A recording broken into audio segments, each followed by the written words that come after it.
자, 오늘 이사야서 이어서 말씀을 나누겠습니다.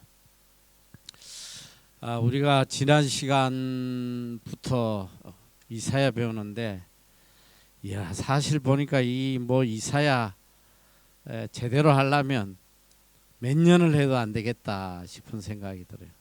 얼마나 말씀이 깊이가 있고 방대한지 이걸 이제 2시간 만에 끝내려니까 이게 보통 문제가 아니에요. 이 이사야는 지난 시간에도 이야기했듯이 그러니까 성경 66권 전체의 모든 내용이 요약되어 있는 그런 말씀이에요. 그래서 이 성경 66권의 메시지가 뭐냐면 예수 그리스도란 말이지. 마지막 결론이 우리의 구원자 되시는 예수 그리스도에 대해서 성경은 초점을 맞추고 있는데, 이 이사야서도 마찬가지예요. 메시아에 관한 예언을 담고 있는 그런 책이에요. 그래서 이 이사야서를 지난 시간에 이야기했듯이 제5복음서다, 또 혹은 복음적인 선지자다, 이렇게 이야기를 하고 있습니다. 자, 우리가 이사야의 내용을 전체를 요약해 보면 이사야서의 주제는 바로 하나님의 공의와 은혜예요. 하나님의 공의와 은혜. 하나님의 공의.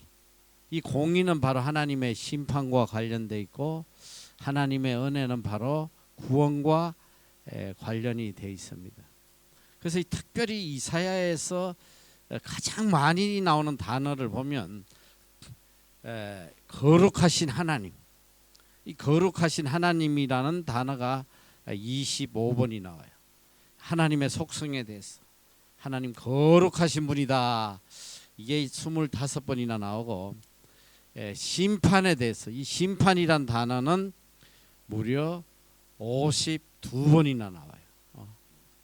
그리고 위로라는 단어가 18번, 또 구원이라는 단어가 26번 이렇게 나옵니다.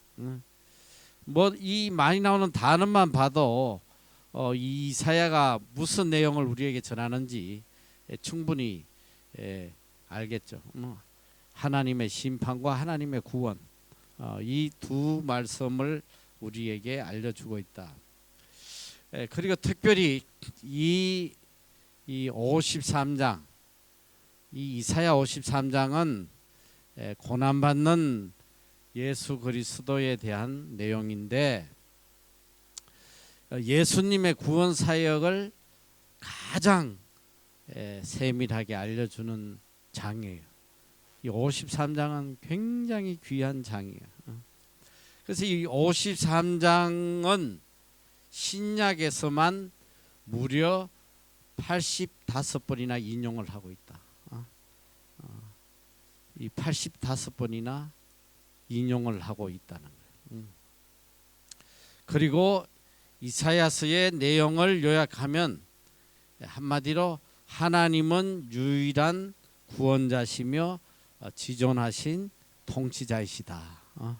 하나님은 유일한 구원자시고 지존하신 통치자이시다. 이 이사야서의 내용 요약이에요. 자, 그리고 이사야서는 지난 시간에 이야기했던 전반부 1장에서 39장은 구약의 내용을 대표하는 것이다, 이렇게 했고, 40장에서 66장까지 29장, 그러니까 신약의 29장 또 구약의 39장 이렇게 딱 나눠져 있단 말이지. 29장은 또 신약에 해당하는 부분들이 기록이 돼 있다. 그래서 이 39장은 하나님의 공의와 심판에 대해서, 구약이 하나님의 심판으로 끝나잖아. 그 내용이 기록이 돼 있고, 또 이제 신약에는 예수 그리스도를 통한 인류의 구원에 대해서 말씀하고 있는데, 이사야도 후반부 40장 이후는 바로 하나님의 구원과 또 용서 또 천국에 대한 소망으로 기록이 되어 있습니다. 그래서 이 이사야를 구약의 사도 바울이다 이렇게 이야기를 해요. 구약의 사도 바울이다. 그만큼 복음적 선지자입니다. 이사야 전체가 66장이고 1292절로 돼 있는데 성경도 66권이고 성경은 몇 장으로 돼 있냐면 1189장으로 돼 있는데 굉장히 비슷해. 이 숫자가. 그리고 이 이사야서를 신약에서 몇 번을 인용하냐면 무려 472번을 인용해요. 472번을 신약에서 인용을 하고 있다. 그러니까 가장 신약의 내용, 신약에서 많은 내용을 포함하고 있는 것이 이사야다. 이 성경을 이렇게 이사야서를 계속 이렇게 보다 보니까 참 놀라운 걸 하나 발견하게 됐어. 이게 뭐냐면 이 이사야에 담고 있는 내용은 몇 년 동안의 내용을 담고 있냐면 대략 약 200년 동안 일어난 사건들을 담고 있단 말이에요. 그런데 이사야가 몇 살에 죽었을까? 이사야는 우리가 지난 시간에도 배웠듯이 전성에 의하면 므낫세 때 칼에 배임을 당해서 죽었다고 기록이 전해져 내려오고 있어요. 자, 므낫세에 죽었다는 건 뭐냐? 므낫세 때는 아직 바벨론에 포로 잡혀가지도 않았어. 므낫세 뒤에 한참 해서 마지막 시드기야 왕 때에 포로 잡혀가는데 포로 잡혀가기 전에 이미 순교한 이사야가 어떻게 바벨론에 포로 잡힌 것까지 기록하고 또 바벨론에서 다시 예루살렘으로 귀환하는 내용까지 기록을 했는지 이해가 안 되잖아. 그 여기서 성경의 위대함이 있는 거예요. 하나님의 성령의 역사심이 이미 이사야가 죽기 전에 이미 일어날 모든 일들을 예언을 통해서 다 기록하게 하나님이 하셨다는 거죠. 이게 참 놀라운 사실이에요. 그리고 이제 이 이사야에서 주로 다루는 내용들이 첫째 보면 죄에 대해서 하나님 공의의 하나님이시기 때문에 공의의 하나님이 반드시 죄악에 대한 심판을 하세요.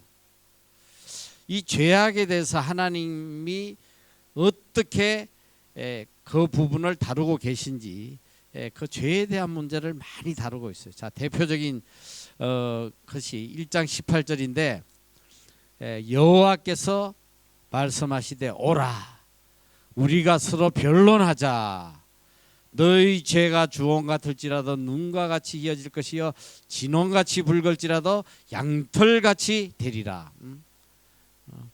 죄에 대한 하나님의 이 뜻을 우리에게 알려주고 계세요.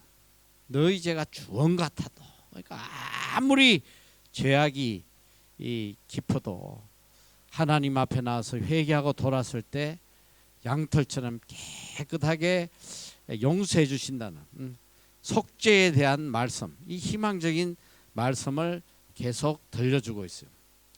그리고 또 43장 25절에도 보니까 나는 내 허물을 도말하는 자니 내 죄를 기억하지 아니하리라.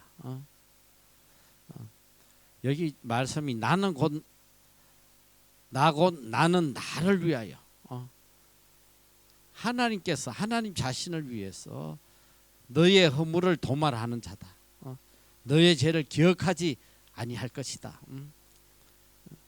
하나님 공의로우신 분이기 때문에 하나님 앞에는 죄가 용납되지 않기 때문에 하나님께서 우리의 모든 죄악을 다 도말해 주신다.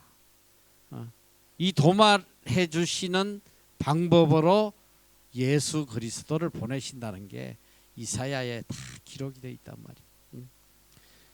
많이 있어요. 이 죄에 대해서. 또 44장 22절에 보면 내가 내 허물을 빽빽한 구름에 사라진 같이 내 죄를 안개에 사라진 같이 도말하였으니 너는 내게로 돌아오라. 내가 너를 구속하였음이니라. 이 하나님께서는 이 죄인된 우리들이 어떻게든 하나님께 돌아와서 죄사함 받고 구속함 받게 하시려고 하나님의 이 간절한 마음이, 우리를 향한 간절한 마음이 이사야에는 너무나 깊이 나타나고 있습니다. 그리고 이사야에서 많이 다루는 것이 바로 예수 그리스도예요. 이 모든 죄악을 도말하기 위해서 대속물로 예수 그리스도를 우리에게 보내시겠다는 거. 예수 그리스도에 대한 내용이 굉장히 많이 나온단 말이에요. 그런데 몇 개만 우선 뽑으면 7장 14절에 그러므로 주께서 친히 징조로 너희에게 주실 것이라. 보라, 처녀가 잉태하여 아들을 낳을 것이요 그 이름을 임마누엘이라 하리라. 이 아하스 왕이 이제 이 이사야에서는 특별히 두 왕을 대조시켜 가지고 하나님의 이 구원의 섭리를 이야기하시는데 그 첫 번째 왕은 아하스예요. 이 아하스 왕, 또 하나는 아하스의 아들인 히스기야, 이 두 왕을 대조하는 거예요. 이 두 왕을, 하나는 이 어려움을 당할 때 하나님께서 징계하실 때에 이 아수르가 쳐들어오고 뭐 주위의 나라들이 쳐들어와서 죽게 되고 할 때 이 아하스는 끝까지 하나님께 돌아오지 않아. 이사야를 보내 가지고 빨리 하나님께 돌아오게 회개하라고 해도 끝까지 돌아오지 않아요. 그리고 하나님을 시험하고 이런 악을 행할 때에 하나님이 주신 약속의 말씀이에요. 이것이 하나님이 이 예수 그리스도를 보내 가지고 너희들을 구원할 것이다. 그 이야기를 하죠. 그리고 히스기야, 대조적으로 히스기야는 환란을 당했을 때에 이사야가 와서 이야기를 할 때에 그는 전적으로 하나님께 돌았어요. 그랬을 때에 하나님의 엄청난 구원의 역사를 보여주는 거예요. 그러니까 이 하나님의 심판과 하나님의 구원을 대조적으로 이 아하스와 히스기야를 들어서 보여주고 계신다.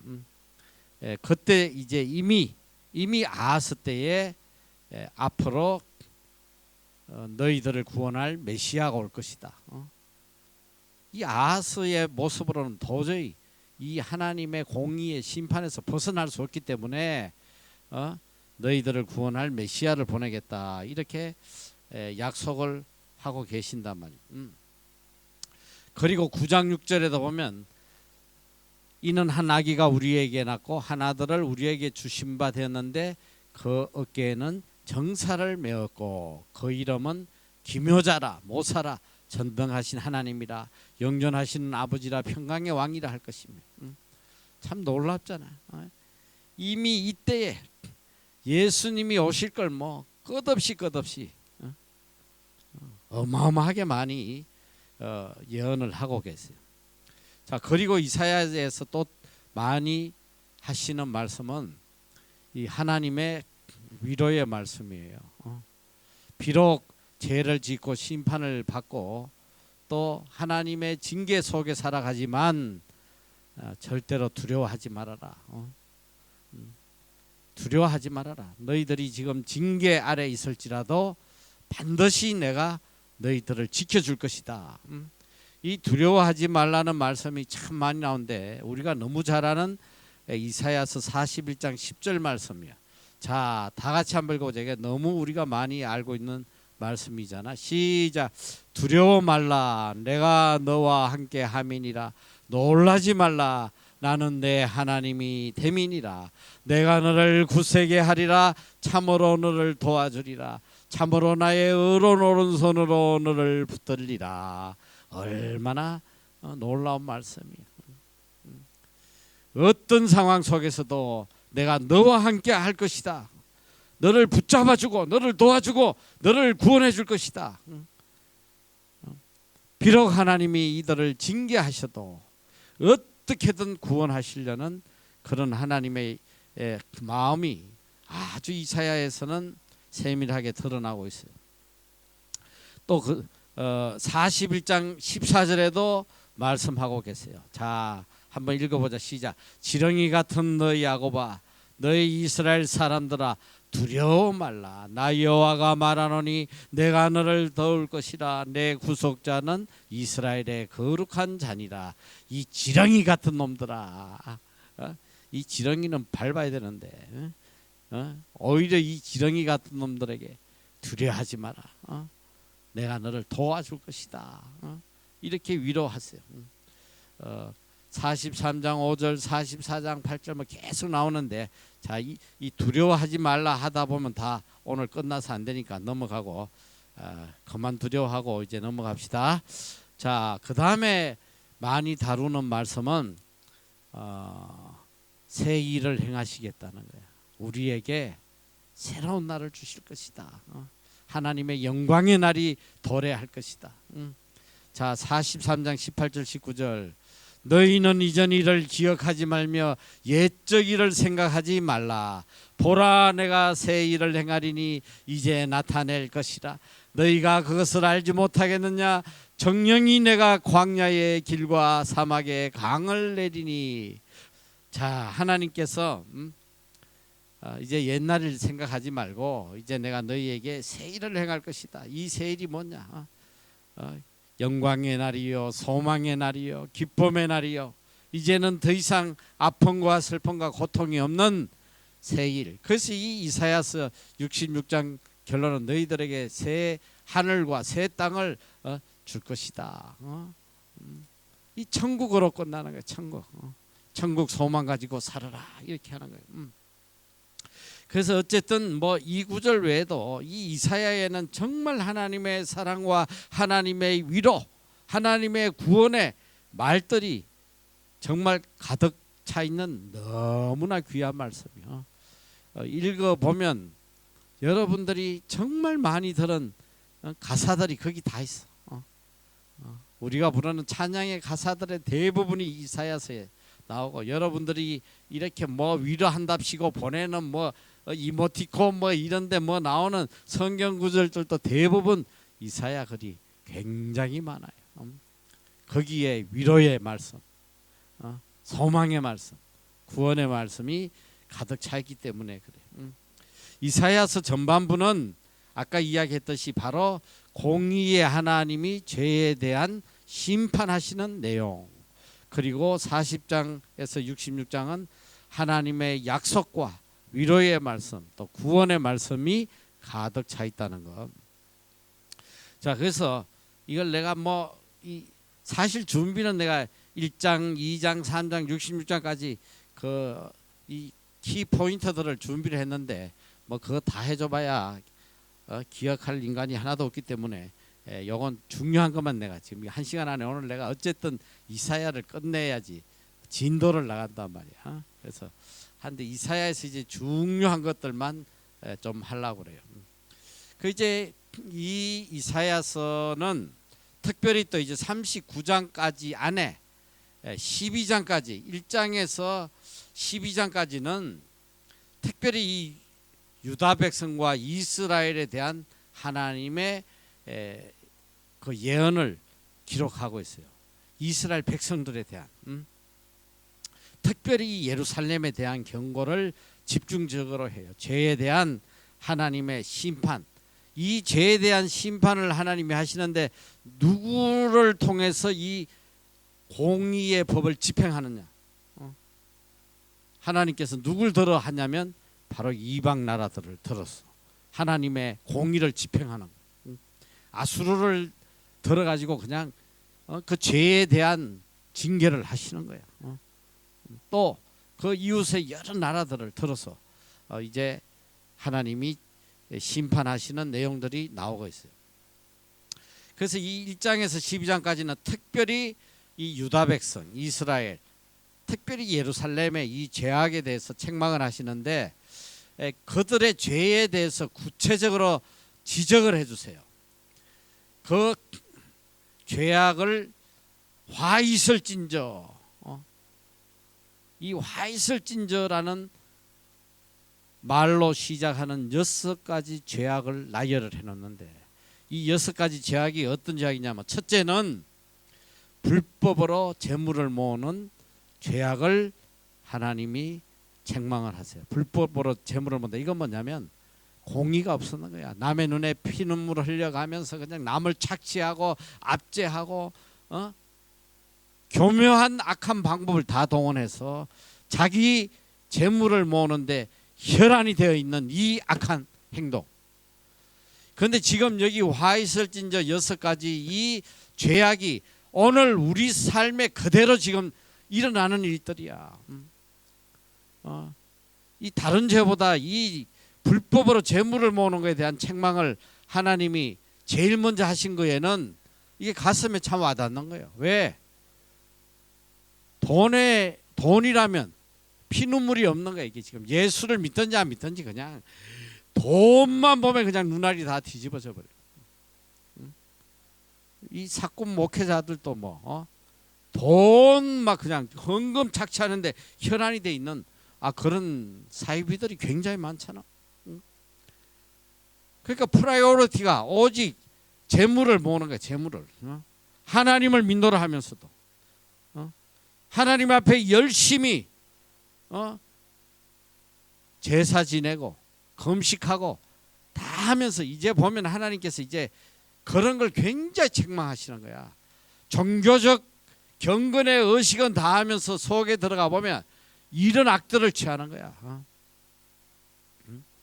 그러니까 이게 예수를 믿느라 하면서도 돈이 하나님이 돼 있고 돈이 우상이 돼 있어. 이건 예수님도 와서 막 비판한 거예요. 너희들 두 주인 섬기지 마라. 하나님과 재물을 겸하여 섬기지 못한다. 내가 지금 볼 때 이 구약 시대도 이걸 제일 먼저 화 있을진저 하고 책망하시는 이유가 보니까 구약이나 신약이나 다 돈에 미쳐 있다는 거예요. 심지어는 물질을 착복하기 위해 갖고 하나님의 능력을 그냥 이용해 먹으려는 이런 악한 기복주의들도 깔려 있으니까 이걸 제일 먼저 책망하셨어.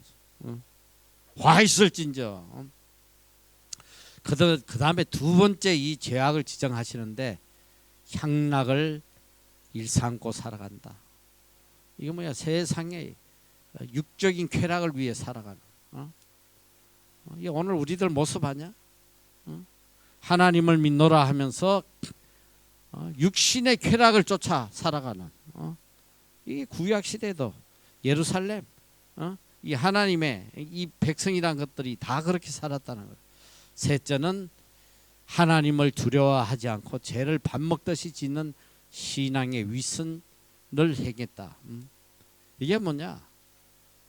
의식적인 예배 다 드려요. 열심히 제사 드리고 열심히 헌금하고 열심히 금식하고 경건의 모습은 다 갖추고 있으면서도 하나님을 두려워하지 않아. 이게 지금 제일 무서운 거야. 오늘 우리 신앙에서. 그냥 예배만 드리면 내가 잘 믿는지 잘 믿는지 착각하고 있어. 헌금 잘 드리면 내가 신앙생활 잘하는지 착각하고 있단 말이야. 이 위선적인 신앙, 경건의 모습만 드러내고 있지 하나님을 경외하지 않아요. 하나님에 대한 두려움이 없어. 지금 제일 이 신앙의 문제가 뭐냐면 하나님에 대한 두려움이 없는 거야. 이러다 보니까 교회가 다 썩어가고 지금 하나님에 대한 두려움이 있으면 어떻게 경거망동을 하겠어? 여호와를 경외하는 것이 지식의 근본인데 여호와를 경외하는 것이 신앙의 근본이란 말이지. 이 근본이 없는데 아무리 뭘 쌓아놓으면 뭐 하겠어? 이게 다 무너지지. 진짜 하나님 안 두려워하대. 신앙생활 열심히 하면서 진짜 하나님을 두려워하지 않아. 나는 이게 참 퀘스천이야. 하나님이 얼마나 두려운 분이야. 하나님이 한번 진노하시면 한 방에 다 날아가는 거예요. 다 끝나는 거란 말이지. 그런데 착각을 해. 그냥 종교적인 의식적인 신앙생활 하면 하나님이 나를 지켜주고 복 내려주시고 하는지 착각하고 있다 이 소리요. 큰일 나는 거야. 그런데 이 당시에도 다 그러고 살았어. 열심히 제사 드리고 절기 지키고 금식하고 별짓을 다 했는데 이게 하나님의 진노를 일으켰어. 이사야서에 보면 제발 내 앞에 제발 좀 나오지 마라. 성전 마당을 좀 밟지 마라. 니네들 제사가 역겹다 그냥. 이 성전 문을 좀 닫을 자가 있으면 좋겠다. 금식에 대해서도 야 니네가 하는 게 그게 금식이냐? 그게 나를 위한 거야 너희들을 위한 거야. 하나님이 종교적 의식에 대해서 진노하시는 그런 모습들이 이사야에 얼마나 나오는지 몰라요. 이게 뭐냐 화 있을지다. 이게 오히려 너희들에게 화가 된다 이 소리야. 심판거리 장만하는 것이다. 넷째는 하나님의 기준을 무너뜨리고 하나님의 원칙을 무시하는 거예요. 그러니까 이 하나님의 말씀을 지멋대로 해석하는 거야. 진리를 거짓으로 바꾸고 죄를 미화시키고 지 좋은 대로 다 해석해버려 그냥. 하나님의 뜻이 아닌 지 뜻을 가지고 진리를 미화시키는 이런 악을 행했다. 또 다섯째로 보면 교만함으로 자신이 주인이 되어서 살아갔다. 지가 주인이 된 삶을 살았다는 거야. 교만하고 자기 자랑에 여념이 없는 이런 거짓된 자로 살았다. 여섯째는 술 취함. 뭘 하나님이 책망하고 계세요. 육신의 쾌락을 위해서 흥청망청하고 살아가는 그들의 경건하지 못한 모습을 하나님이 고소해요. 이게 참 재밌는 게 이사야서는 보면 하나님이 고소인으로 나타나. 하나님이 이스라엘 민족에게 고소하는 그걸로 시작하는. 그리고 하나님이 재판하시고 그리고 이 하나님이 판정하신 이 죄악에 대해서 집행자는 누구냐면 이방 나라들이에요. 이방 나라들을 들어가지고 그 죄에 대해서 하나님이 징계하신. 그래서 이들에 대한 하나님의 판결이 뭐냐면 이 불법적으로 재물을 모은 이 재물은 다 날아가 버리고 이 죄악의 땅은 다 황폐해져 버리고 그리고 이 백성들은 다 포로로 사로잡혀가고 유리하고 굶주리고 비참하게 짓밟힐 것이다. 이게 하나님의 재판의 결과예요. 그대로 돼. 그대로 되는 거야. 그대로. 자기 죄의 값에 따라서. 그리고 이제 이런 상황에서 이들을 돌이키게 하시고자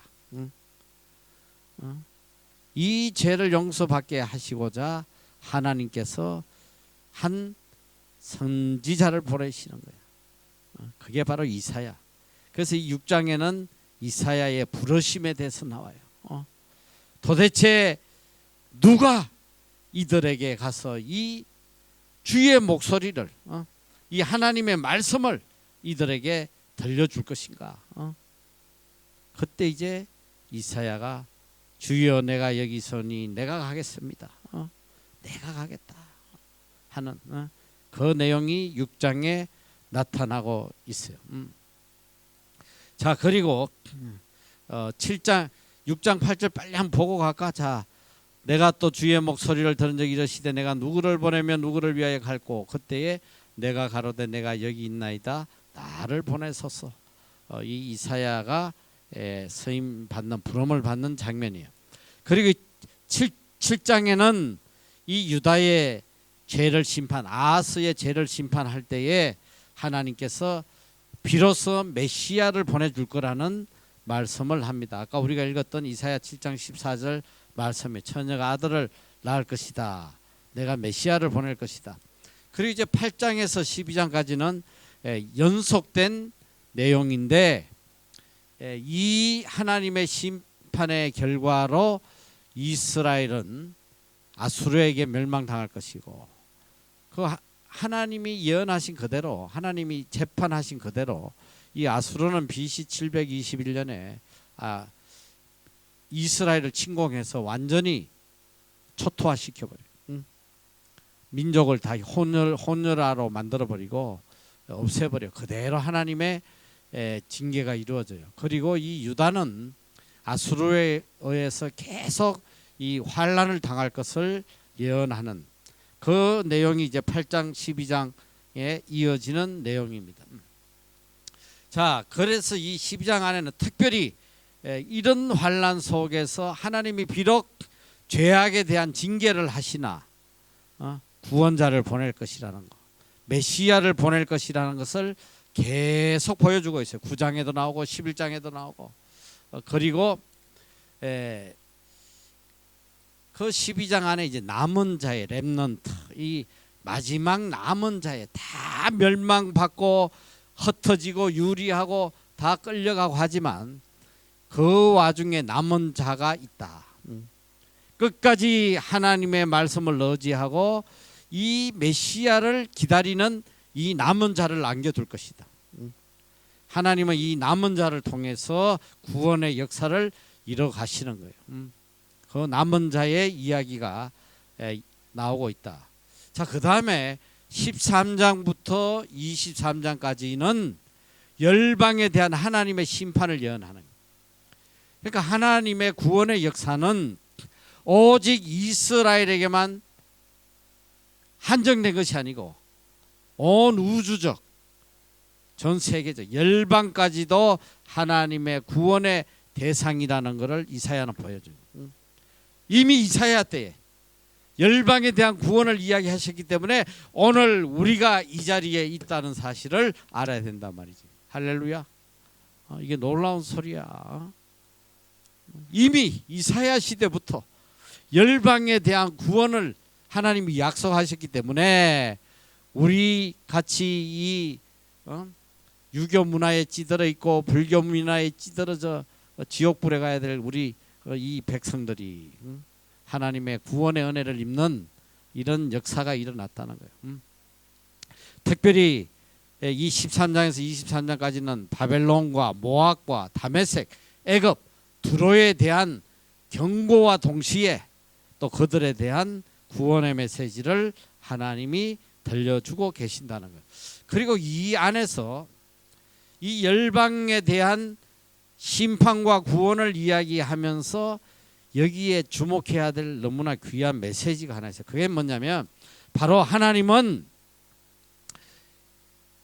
열방의 경영자이시다. 하나님은 이스라엘만 지도하고 인도하시는 분이 아니시고 열방을 다 경영하시는 경영주시란 말이야. 다. 그러니까 다른 말로 하면 모든 전 세계가 하나님의 컨트롤 안에 있다. 하나님이 경영하시는 데 따라 움직인다. 그 내용이 여기 있는데, 자, 이사야서 14장 24절에서 27절까지 보면 만군의 여호와께서 맹세하여 가라사대 나의 생각한 것이 반드시 되며 나의 경영한 것이 반드시 이루리라. 이것이 온 세계를 향하여 정한 경영이며 이것이 열방을 향하여 편 손이라 하셨나니 만군의 여호와께서 경영하셨은즉 누가 능히 그것을 펴하며 그 손을 펴선즉 누가 능히 그것을 돌이키랴. 하나님은 전 온 세계의 경영주시란 말이야. 하나님이 경영하시는데 누가 감히 끄떡거리겠나. 우리 이 AEC 경영을 지금 내가 하고 있어. 우리 쇼핑몰도 내가 경영하고 있고, 우리 캠프장도 내가 경영하고 있고, 참 경영주는 하나님이시지만 하나님의 뜻을 받들어서 내가 작은 경영주로 이끌어 가는데 누가 감히 내가 하는 데에 노를 하겠냐 이 소리야. 그러면 귀샤대기 내지는 잘리는 거지. 자, 내가 쉽게 이해하라고 내가 이야기를 하는 거야. 누가 내가 경영하는 데에 감히 반기를 들고 헛소리를 하냐. 그럼 나는 잘라버려. 여러분 잘 알아야 돼. 이 온 열방을 하나님이 경영하고 계시는데 하나님의 뜻에 반하고 헛소리하면 잘리는 거요. 끝난단 말이지. 하나님이 이 열방을 들어서 이 바벨론 제국 같은 거는 또 아수르나 이런 대제국이야. 하나님께서 이 나라들을 이렇게 크게 대제국으로 세우셨는데 이놈들이 생각이 우리가 이 세계에서 제일 강한 제국이다. 이렇게 교만할 때에 하나님이 그걸 다 꺾어 없애버려. 그 나라들을 왜 세우셨냐? 하나님이 이 이스라엘을 통치하시기 위해서 수단으로 만들어 놓으신 거예요. 매로, 회초리로. 그런데 이것이 교만할 때에 하나님이 이 열방조차도 다 무너뜨리셨다는 거예요. 하나님이 경영자시기 때문에. 그런 내용이 이사야에서 계속 소개가 되고 있어요. 그리고 이 열방에 대한 심판을 이야기하면서 24장에서 27장까지는 놀라운 내용이 그 안에 있어. 24장에서 27장까지를 다른 말로 하면 구약의 요한계시록이야. 이건 정말 놀라운 거야. 묵시록이 있어. 예언서가 그 안에 또 그러니까 신약의 요한계시록을 그대로 압축해서 그 안에다 넣어놓은 것 같아. 이걸 그래서 소묵시록이라 그래. 소묵시록. 소묵시록 룩이 아니고. 이게 그러니까 구약의 요한계시록인데 요한계시록이 뭐야? 마지막 때에 임할 심판과 구원에 대한 내용을 기록해놨는데 바로 이 24장에서 27장까지 바로 이 내용이 기록이 돼 있단 말이지. 거기에 보면 대환란에 대한 예언, 그 다음에 구원받은 남은 자의 이야기, 또 심판날에 임할 대환란, 그리고 구원과 위로자이신 하나님, 구원에 대한 비유들. 그러니까 요한계시록을 압축해서 그 안에 들어있어. 이게 참 너무 놀라운 거 아니겠어? 이미 구약시대에. 그리고 이 모든 그의 결론은 뭐냐면 다 하나님께 영광 돌리는 내용이에요. 이 주제가. 그래서 이사야서 24장 15절 보면 다 같이 한 목소리로 한번 시작.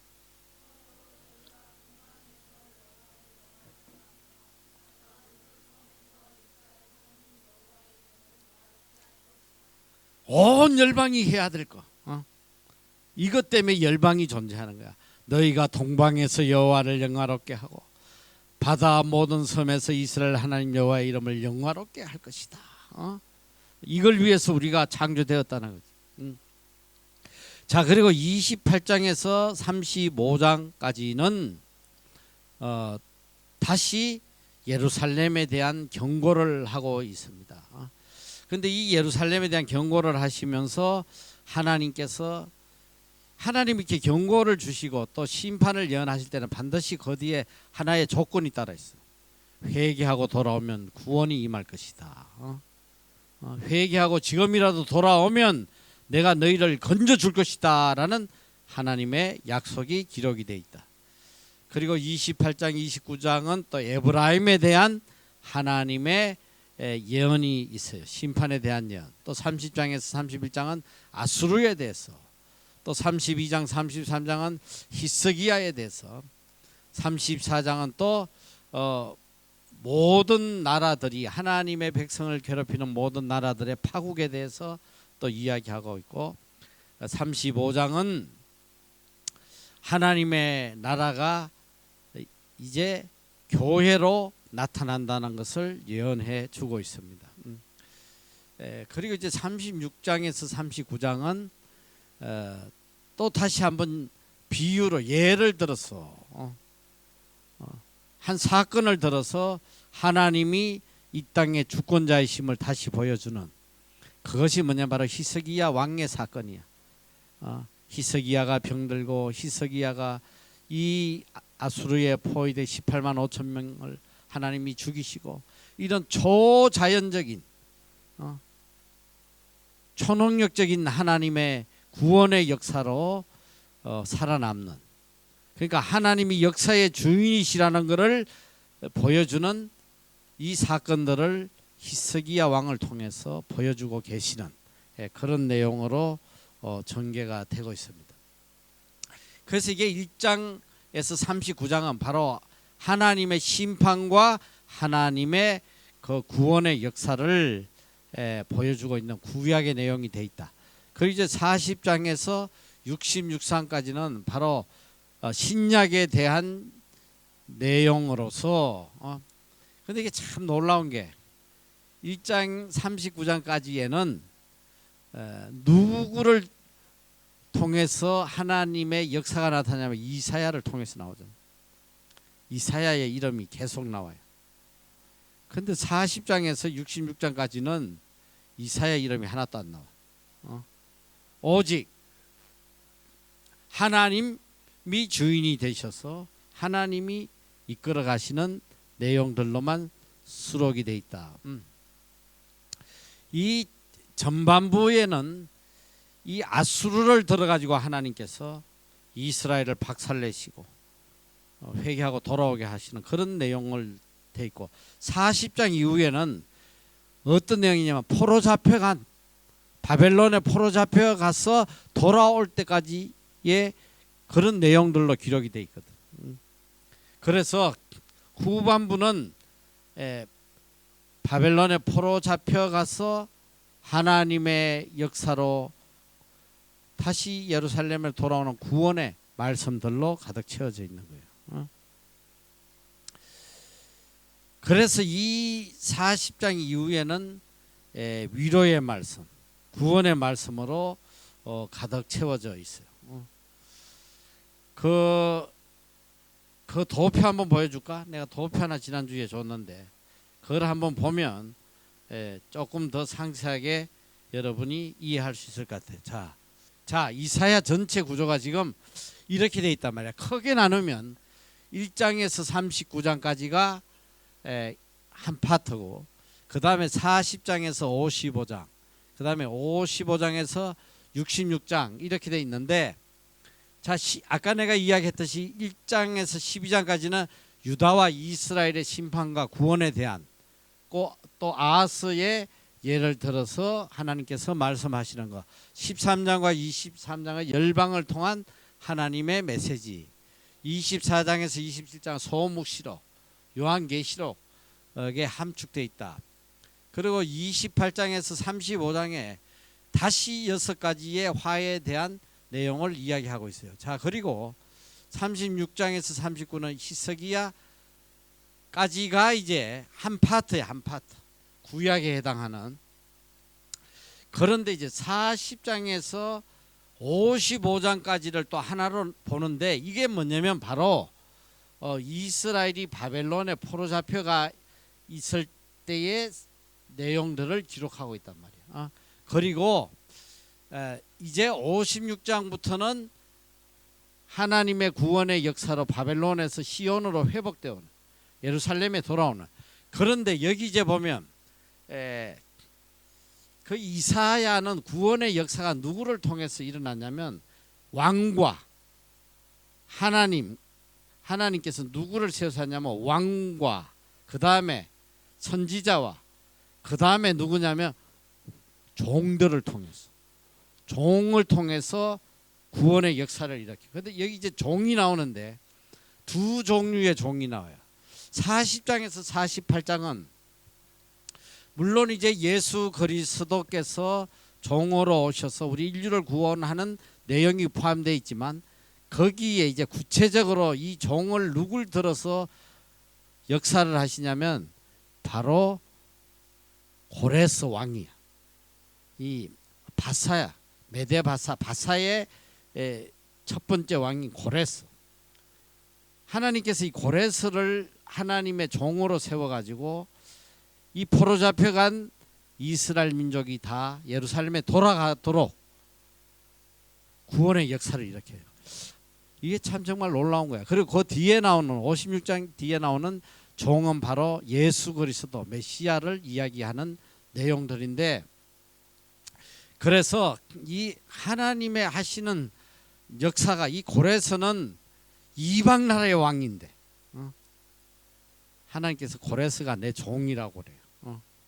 이방 나라의 왕인데 하나님이 종으로 세워서 이스라엘 백성들이 예루살렘으로 귀환할 수 있도록 그 일을 맡기시는, 그러니까 참 놀라운 하나님의 구원의 역사가 참 놀라워요.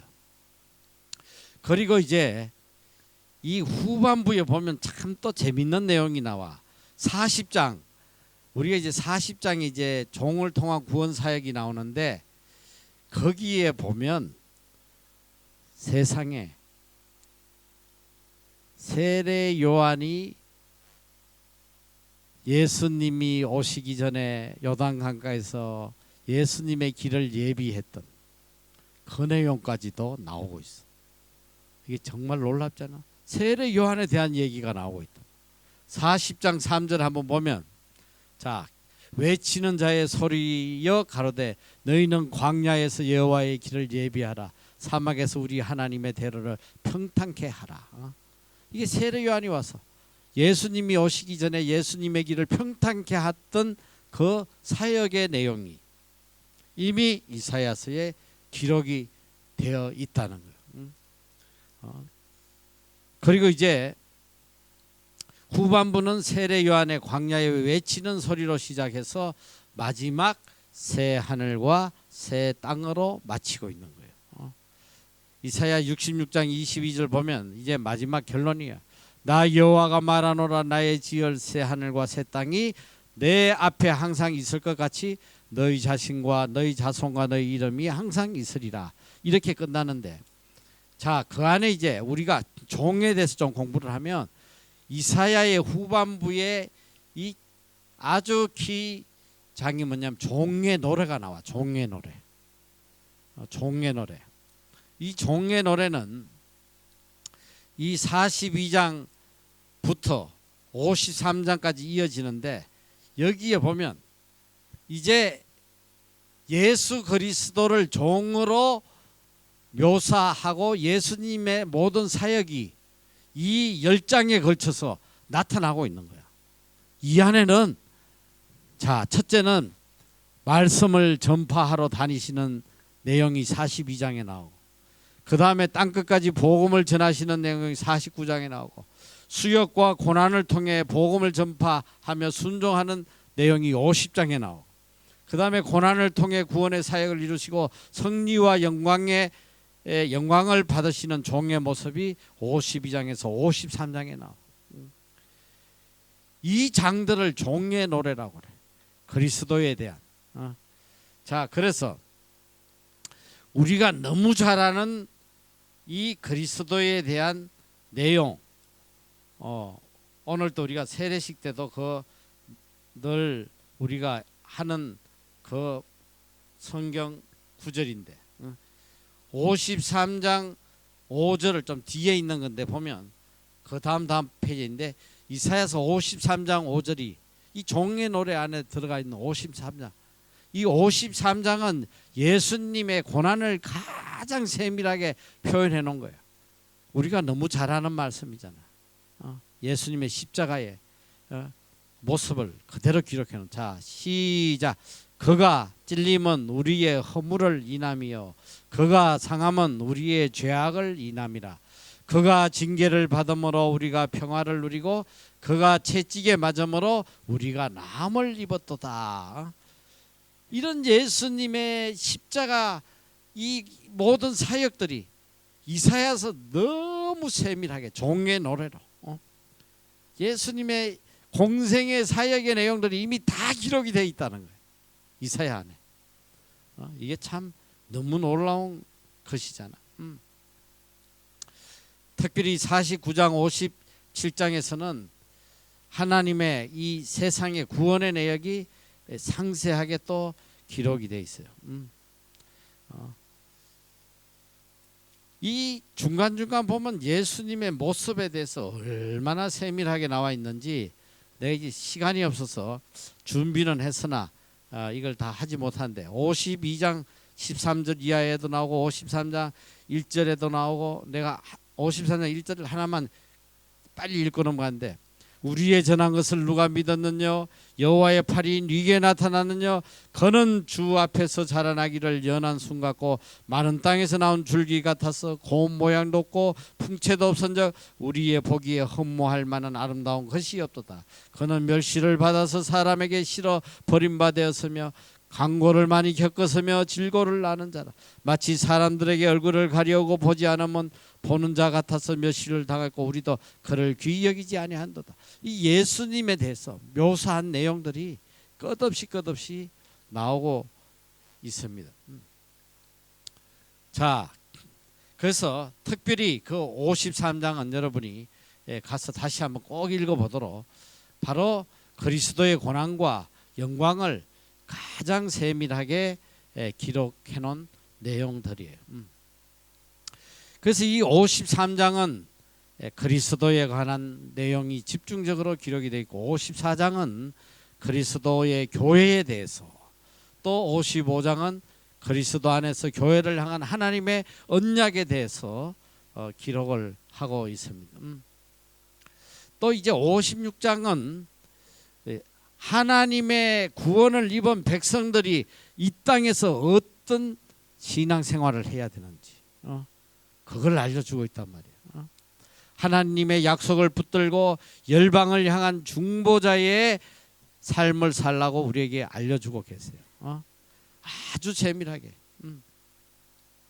그리고 또 58장에서 이제 66장 마지막까지는 이스라엘의 영광스러운 미래에 대한 예언을 말씀하시는데 이게 뭐냐면 바로 신약 시대의 영광된 교회를 예표하기도 합니다. 그리고 종교적 위선을 버리고 경건한 하나님의 백성으로 살아라는 거. 이 외식적인 거짓된 신앙생활 하는 것을 굉장히 책망하는 내용이 이 안에 있어. 거짓된 검식, 거짓된 예배, 거짓된 제사 이런 것들을 책망하는 내용들 또 안식일을 거짓되게 지키는 이 58장에 보면 세밀하게 하나님께서 책망하고 계신다.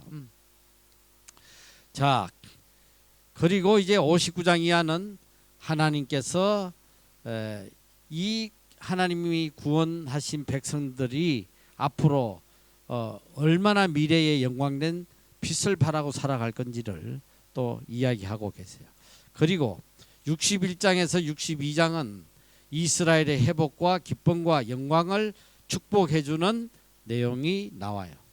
그리고 마지막 두 장 이제 65장과 66장은 바로 천국의 약속을 이야기하는 거야. 새 하늘과 새 땅에 대한 약속. 이것은 바로 로마서 9장에서 11장에 나오는 천국에 대한 약속을 그대로 미리 예시해주는 예언해주는 말씀이에요. 그래서 이 결론이 뭐냐면 이 이사야서는 모든 이방인들도 마지막 다 여호와께로 돌아오고 모든 열방이 여호와께 돌아오고 또 비록 택한 하나님의 백성일지라도 하나님을 떠날 때 하나님의 심판이 임한다는 그런 메시지로 끝을 맺습니다. 결론은 모든 열방이 하나님께 돌아오게 돼 있다. 이게 전 인류의 구원의 역사를 하나님께서 우리에게 들려주시는 내용이에요. 그래서 이 66장의 이 방대한 내용을 오늘로서 내가 끝을 낼 텐데 나머지는 내가 왁구를 잡아줬으니까 가서 열심히 읽으란 말. 자, 이 이사야는 막 너무너무 방대하고 너무너무 오묘하고 이미 예수님이 오시기 수천 년 전에 예수님의 모든 사역과 죽음과 이 예수님의 이 구원의 역사의 결론까지도 다 기록을 하고 있다. 이게 너무 놀랍지 않냐 이 소리야. 하나님의 역사가 너무 놀라운 거예요. 자, 이제 여기서 끝내는데 다음 시간 예레미야 하는데 여기서 이사야가 끝났다고 생각하면 오산이야. 영상을 하나 더 봐야 돼.